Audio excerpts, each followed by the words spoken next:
استاد کی تعلیم کو ڈسکس کرتا، وہ کبھی ڈسکس کرے تو استاد کو یہ اچھا لگے گا؟ یہ آپ کسی بھی مہذب معاشرے میں کبھی یہ کام کر کے دیکھیں، یہ تکلیف کا باعث ہے۔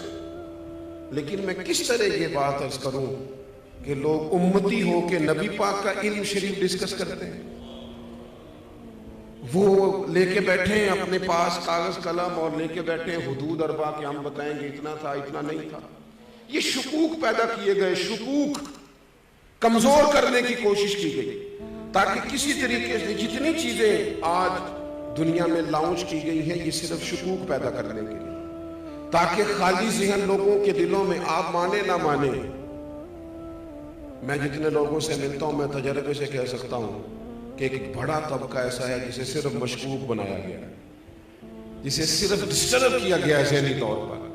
وہ لوگ جو بڑے محبت سے بڑے شوق سے کوئی درود شریف پڑھ رہے تھے، انہیں آگے کہا گیا یہ والا تو پڑھنا ہی نہیں چاہیے، وہ کب سے پڑھ رہا تھا، مشکوک کرنے کی سازش کی گئی۔ اسی طرح سے ایک بندہ مرزا غلام قادیانی، اچھا اعلیٰ حضرت نے جہاں بھی لکھا ہے غلام احمد قادیانی نہیں لکھا، مرزا غلام قادیانی بس، اس کو تیار کیا گیا۔ آپ دیکھیں کیسا بیوقوف آدمی لانچ کیا گیا مارکیٹ میں۔ وہ آیا پہلے سادھو بن کے، ہم دم کرانے بھی تو جس کے مرضی پاس چلے جاتے ہیں نا، یہ بھی کوئی کرائیٹیریا نہیں جی، یعنی وہ بابا جی سادے ہیں جی، کیوں سادے؟ کہتے ہیں نہائے نہیں مہینہ ہو گیا۔ میں نے کہا سادہ ہونا اور گندا ہونا ان میں فرق ہے۔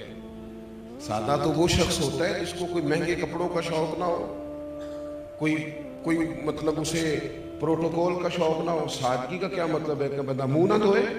یہ کہاں کی سادگی ہے؟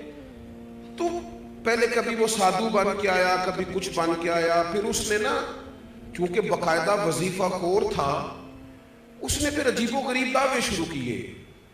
اس نے کہا معاذ اللہ میں نبی ہوں، اور آپ کو بتاؤں یہ علماء کے لیے بات انوکھی نہیں تھی، کیونکہ رسول کریم نے فرما دیا تھا، محبوب نے پہلے ہی سمجھا دیا تھا، فرمایا 30 جھوٹے لوگ ہوں گے جو دعوی نبوت کریں گے، اور 2 تو حضور کے ظاہری زمانے میں ہی آ گئے، ظاہری زمانے میں آ گئے۔ تو یہ حضور نے، اب اس نے کیا کیا؟ اس نے کہا میں نبی ہوں، پھر عجیب و غریب تعویلات کرنے لگا۔ وہ لوگ ڈھونڈ کے لاتے ہیں نا چیزیں اپنی مرضی کی، آپ جس کے پاس بھی جائیں وہ دلیل رکھتا ہے، جس کے پاس بھی جائیں وہ کوئی نہ کوئی اس کے پاس کہانی ہوتی ہے، سٹوری ہوتی ہے۔ وہ تو ابو جہل بھی کہا کرتا تھا کہ دیکھو جی اچھے بھلے رہ رہے تھے، اور یہ انہوں نے ایک بھائی کلمہ پڑھ گیا، دوسرا پڑھتا نہیں، گھر میں لڑائی شروع ہو گئی۔ کہانی تو اس کے پاس بھی تھی نا۔ وہ یہ بھی کہتا تھا دیکھو جی ہمارے باپ دادا کو کہتے ہیں وہ گمراہ تھے، حالانکہ وہ تھے گمراہ۔ تو کہانی تو کوئی نہ کوئی اپنے دفاع کے لیے سب نے بنائی ہوئی ہوتی ہے معاذ اللہ۔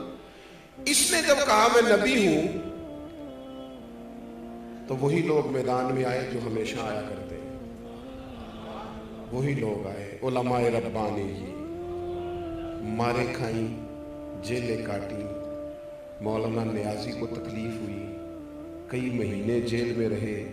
حضرت سید خلیل شاہ صاحب علامہ ابو الاسناد صاحب کے بیٹے جیل میں گئے، 20 درجنوں علماء پابند سلاسل ہوئے، اور جب اس کے گرد گھیرا تنگ ہوا تو تعویلات کرنے لگا، کہنے لگا نہیں میں تو ذلی نبی ہوں، میں تو امتی نبی ہوں۔ بھئی یہ کون سی نئی تعریف تم نے گٹھی کی؟ اپنے لوگوں کو سمجھانے کے لیے، قائل کرنے کے لیے۔ آپ میری بات کو سمجھیں اچھے طریقے سے۔ ایک بڑی عجیب بات ہے دنیا کے اندر کہ لوگ کہتے ہیں یار یہ تو ان کے گھر کا آدمی ہے، یہ گھر کا آدمی آ کے یہ بات کہہ رہا ہے تو یہ تو نہیں غلط کہہ رہا ہوگا۔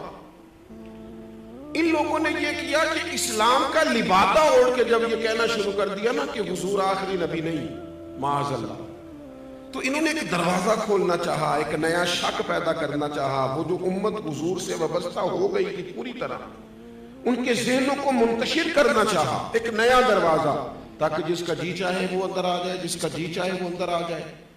اب ضروری تھا کہ ان لوگوں کے علماء نے حکم شرعی بیان کر دیا تھا، اعلیٰ حضرت نے بہت پہلے لکھ دیا تھا کہ یہ کافر ہے بلکہ مرتد ہے، اور فاضل بریلوی نے یہ فتویٰ دیا کہ جو اس کے کفر میں شک کرے، آپ کی توجہ ہے میری بات پر، جو ان کے کفر میں وہ بھی کافر ہے، اس لیے کہ جس طرح اعلیٰ